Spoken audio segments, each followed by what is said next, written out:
Hello everyone and welcome to our channel अरे। I hope आप सभी लोग अच्छे होंगे, मस्त होंगे, सबकी प्रिपरेशन अच्छी चल रही होगी क्योंकि IBPS SO 2022 का मेंस बस आने ही वाला है। तो उसी के लिए हम लोगों ने एक शॉर्ट वीडियो बनाया है, एक MCQ बेस्ड वीडियो है ये, जिसमें आपके इंपॉर्टेंट कॉन्सेप्ट्स रिवाइज हो जाएंगे। तो बिना किसी देरी के स्टार्ट करते हैं वीडियो।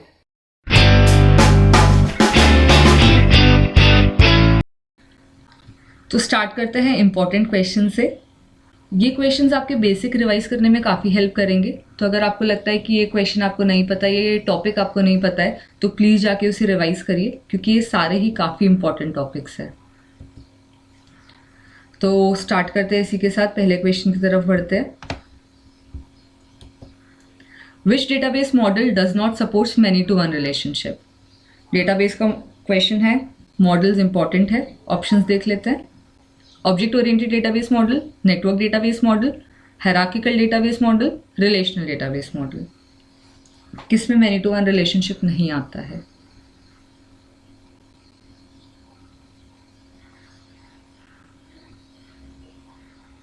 तो आंसर की तरफ जाते हैं, हायरार्किकल डेटाबेस मॉडल। अब हायरार्किकल डेटाबेस मॉडल होता क्या है? तो इस मॉडल के अंदर क्या है, डेटा जो हमारा ऑर्गेनाइज होता है वो एक ट्री लाइक स्ट्रक्चर की तरह होता है, जिसमें नोड्स जो है मेरे वो रिकॉर्ड्स है और जो ब्रांचेस है वो फील्ड्स है। तो ये हमारा हायरार्किकल डेटाबेस मॉडल ऐसा दिखता है।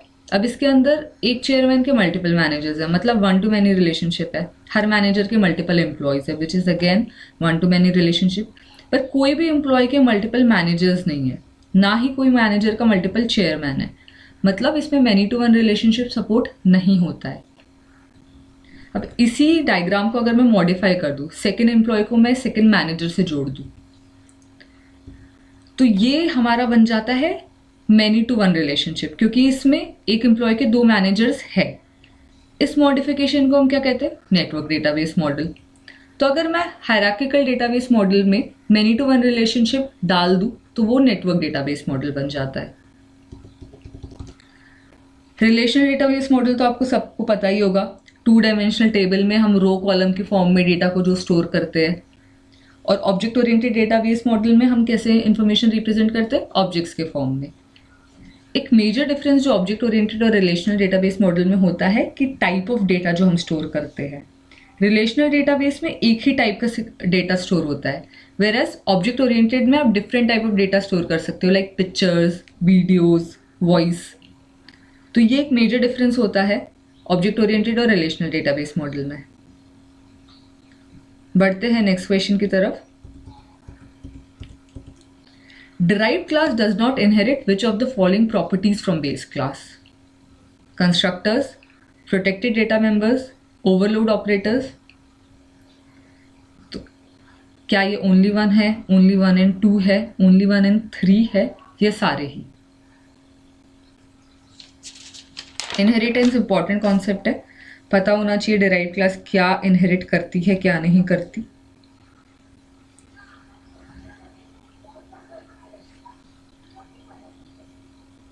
आंसर देख लेते हैं, ओनली 1 and 3।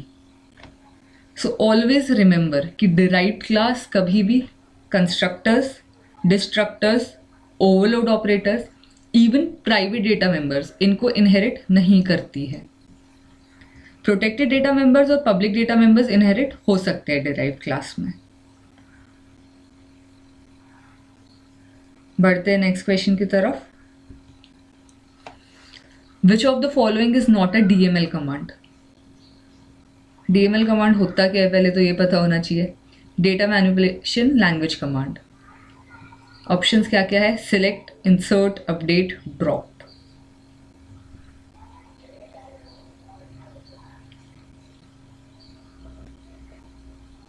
एक DML कमांड्स होते हैं, एक DDL कमांड्स होते हैं। दोनों ही पता होने चाहिए, दोनों में क्या क्या कमांड्स होते हैं पता होना चाहिए। आंसर देख लेते हैं, ड्रॉप। तो अगर आपको DDL और DML में फ़र्क पता है तो ये इतना मुश्किल नहीं है। पहले DDL समझ लेते हैं, डेटा डेफिनेशन लैंग्वेज कमांड्स क्या होते हैं। आप कभी भी डेटाबेस स्कीमा को अगर क्रिएट करते हो या उसमें कुछ कंस्ट्रेंट्स ऐड करते हो तो उसके लिए हम DDL यूज़ करते हैं। वेयरएज डेटा मैनिपुलेशन हम लोग डेटा में अगर कुछ भी हमें ऐड करना है, अपडेट करना है, रिट्रीव करना है, तो उनके लिए data manipulation language commands use होते हैं, जैसे सिलेक्ट, इंसर्ट, अपडेट। सिलेक्ट से हम डेटा रिट्रीव करते हैं, इंसर्ट और अपडेट से हम डेटा ऐड या अपडेट करते हैं। एक मेजर डिफरेंस और है डीएमएल और डीडीएल में। आप ऐसे भी याद रख सकते हैं कि जिस भी कमांड में आप वेयर कंडीशन यूज कर सकते हैं वो डेटा मैनिपुलेशन लैंग्वेज में आता है। So for example select command ही ले लेते हैं। Select star from table name, where आप कोई भी कंडीशन दे सकते हैं, जबकि डीडीएल में ऐसा नहीं होता है। जैसे अगर ड्रॉप कमांड ले लो या ऑल्टर कमांड ले लो, तो इसके अंदर हम जब भी स्कीमा मॉडिफाई करते हैं हम वेयर कंडीशन नहीं देते हैं।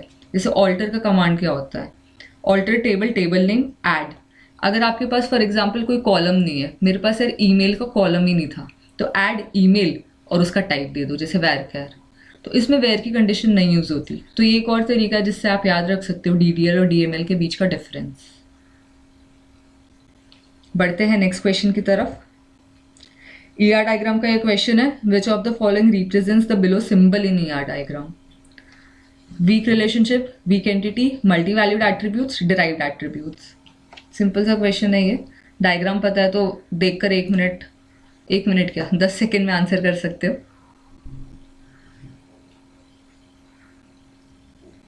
तो डबल एलिप्स हमारा डिनोट करता है सी, मल्टी वैल्यूड एट्रीब्यूट्स इसका आंसर होगा। बाकी ऑप्शंस के भी डायग्राम देख लो। Weak relationship, weak entity, derived attribute.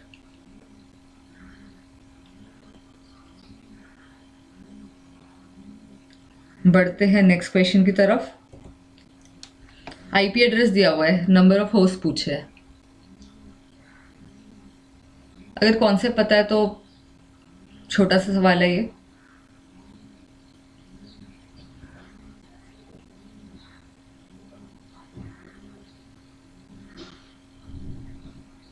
ये आईपी एड्रेस का नोटेशन देखकर आपको समझ आ गया है, क्लासलेस एड्रेसिंग का नोटेशन है। क्लासफुल एड्रेसिंग आपको पता होगा, उसमें हम लोगों ने आईपी एड्रेस को 5 ग्रुप्स में डिवाइड किया हुआ है।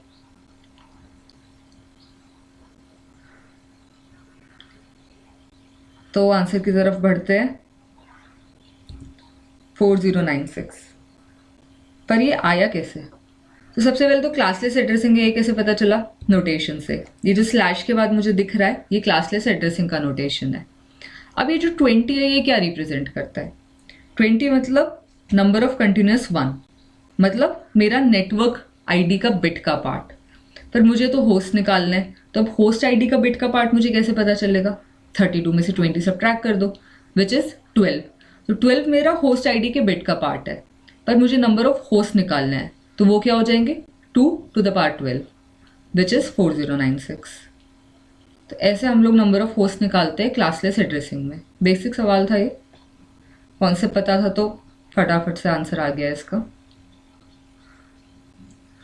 बढ़ते हैं नेक्स्ट क्वेश्चन पर। Which of the following property is called all or nothing rule? Atomicity, consistency, isolation, durability. तो अगर नहीं भी पता है ऑल और नथिंग रूल क्या होता है तो ऑप्शन देकर समझ आ गया होगा कि यार एसिड प्रॉपर्टीज है। ये तो डेटाबेस का सवाल है। एसिड प्रॉपर्टीज इंपॉर्टेंट है। डेटाबेस इन इटसेल्फ एक्चुअली एक इम्पॉर्टेंट सब्जेक्ट है, तो इसको स्किप ना कीजिए। आंसर की तरफ जाते हैं। एटॉमिसिटी। अब एटॉमिसिटी कहता क्या है कि यार ट्रांजैक्शन या तो पूरा हो या ना हो। भाई मतलब हो गया ना ऑल और नथिंग रूल। तो एटॉमिसिटी यही कहता है कि ट्रांजैक्शन या तो कंप्लीट हो या बिल्कुल भी ना हो। इंटरमीडिएट स्टेट में मुझे नहीं चाहिए कि यार आधा हो गया आधा नहीं हुआ। कंसिस्टेंसी। कंसिस्टेंसी क्या कहता है कि यार जो भी मेरे इंटीग्रिटी कॉन्स्टेंट्स है डेटा के वो मेंटेन होने चाहिए। मतलब कि अगर कोई ट्रांजैक्शन हुआ तो डेटाबेस उस ट्रांजैक्शन के पहले भी कंसिस्टेंट होना चाहिए और उसके बाद भी। कंसिस्टेंस से यहाँ पर करेक्टनेस को हम रेफर करते हैं, ठीक है। आइसोलेशन क्या कहता है कि यार मल्टीपल ट्रांजैक्शंस हो रहे हैं कॉन्करेंटली, पर किसी भी ट्रांजैक्शन को पता नहीं चलना चाहिए कि दूसरा ट्रांजैक्शन हो रहा है। कब तक? जब तक वो कमिट नहीं हो जाता है। तो ये आइसोलेशन कहता है। ड्यूरेबिलिटी क्या कहता है कि यार एक बार कोई भी ट्रांजैक्शन हो गया, कोई भी अपडेट हो गया, मॉडिफिकेशन हो गया डीबी में, तो वो हमेशा रहेगा। चाहे मेरा सिस्टम फेलियर हो जाए, तो ऐसा नहीं है कि सिस्टम फेल हो गया तो वो ट्रांजैक्शन उठ गया, नहीं। एक बार कोई भी ट्रांजैक्शन कमिट हो गया तो it will stay forever. This is durability. तो पूछा था हमसे all or nothing rule, which is atomicity. बढ़ते हैं नेक्स्ट सवाल की तरफ। Which of the following IEEE standard is used in broadband LAN? Direct सवाल है, सिंपल सवाल है। इंपॉर्टेंट इसीलिए भी है क्योंकि ये लास्ट ईयर के IBPS SO के पेपर में पूछा गया था, तो इसलिए इंपॉर्टेंट है। मतलब देख लो, स्टैटिक क्वेश्चन है तो ये कितने इंपॉर्टेंट बन जाते हैं, ये क्वेश्चंस एक एक नंबर के लिए आ जाते हैं। डायरेक्ट सवाल।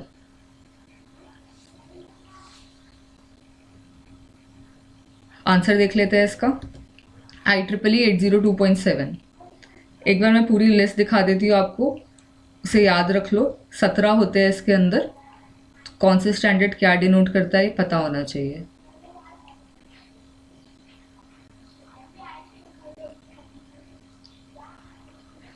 स्क्रीनशॉट ले लेना अगर चाहिए तो ये हमारे पास कंप्लीट लिस्ट है IEEE स्टैंडर्ड्स की।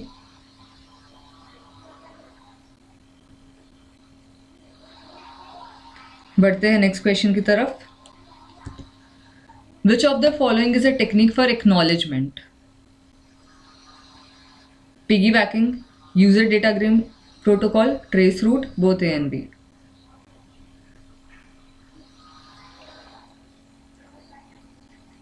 इसमें जो भी टर्म्स लिखी हुई है सारी पता होनी चाहिए, क्या कौन सी टर्म का क्या मतलब है, और इम्पॉर्टेंट है प्रोटोकॉल्स तो डेफिनेटली पता होनी चाहिए।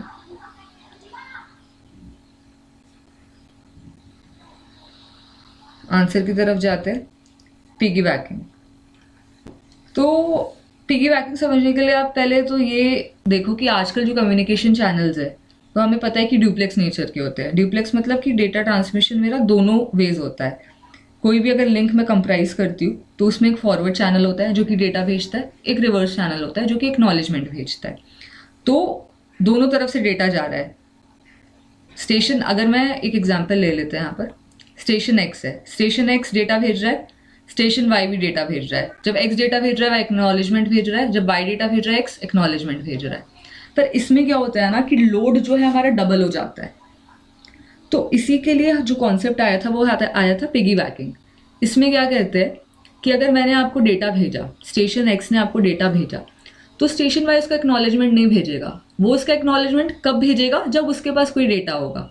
तो वो क्या करेगा, अपने डेटा के साथ पहले वाले डेटा का एक्नॉलेजमेंट भेज देगा। तो ये कॉन्सेप्ट आया था, ये है पिगीबैकिंग, जिसमें हम एक्नॉलेजमेंट को अलग से नहीं भेजते, डेटा के साथ ही अपेंड कर देते हैं। तो यूजर डेटाग्राम प्रोटोकॉल है, ये क्या है? UDP आपको पता होगा, एक ट्रांसपोर्ट लेयर प्रोटोकॉल है, कनेक्शन लेस होता है ये। इसमें एक्नॉलेजमेंट यूज नहीं होता। एक हमारे पास दूसरा प्रोटोकॉल होता है transmission control protocol, TCP protocol जिसे कहते हैं। उसके अंदर एक्नॉलेजमेंट यूज होता है, पर UDP में एक्नॉलेजमेंट यूज नहीं होता है। ट्रेस रूट क्या होता है? ट्रेस रूट तो एक कमांड है यार, कि अगर मुझे देखना है मेरा IP पैकेट कौन से नेटवर्क पाथ से गया है तो उसको ट्रेस करने के लिए हम लोग ट्रेस रूट यूज करते हैं, which is a command. Option देख के कभी भी कंफ्यूज मत हो जाना। Generally both A and B या ऑल ऑफ द अबव ये दिए जाते हैं, पर इसका मतलब ये नहीं है कि वो आंसर है। तो अगर कॉन्सेप्ट पता है तो पता होगा कि कौन सा आंसर टिक करना है। बढ़ते हैं नेक्स्ट क्वेश्चन की तरफ। Which of the following phase of compiler has parser?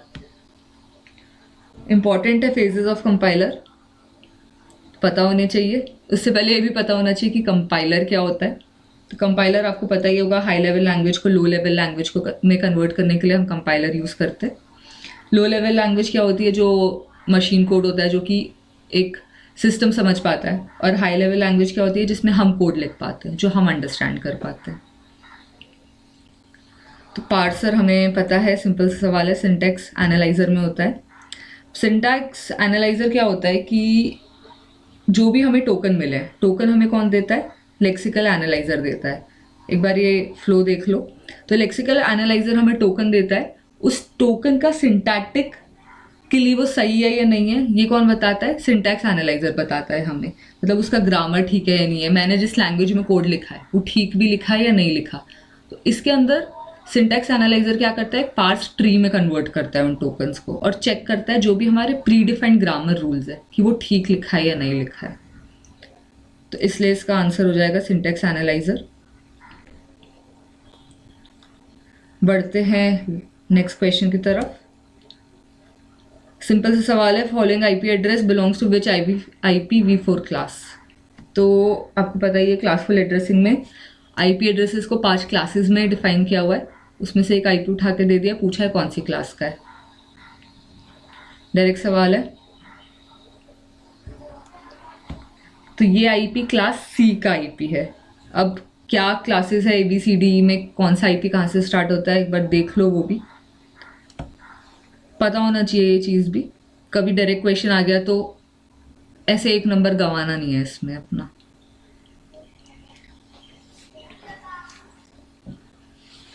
तो इसी के साथ एक छोटा सा वीडियो बनाया था मैंने 10 सवालों का, जिसमें हम लोगों ने मेजर कॉन्सेप्ट्स रिवाइज किए हैं डेटाबेस के, नेटवर्किंग के। ये इंपॉर्टेंट कॉन्सेप्ट्स है और आपको पता होना चाहिए। अगर इनमें से आपको कुछ नहीं पता या आपको कोई कॉन्सेप्ट समझना है तो प्लीज़ कमेंट सेक्शन में बताओ मुझे, उस पर हम लोग एक वीडियो लेकर आएंगे। बाकी अगर आपको वीडियो अच्छा लगा है तो आपको पता ही है, प्लीज़ लाइक करो, अपने दोस्तों के साथ शेयर करो। And all the very best for all your IT exams. Thank you.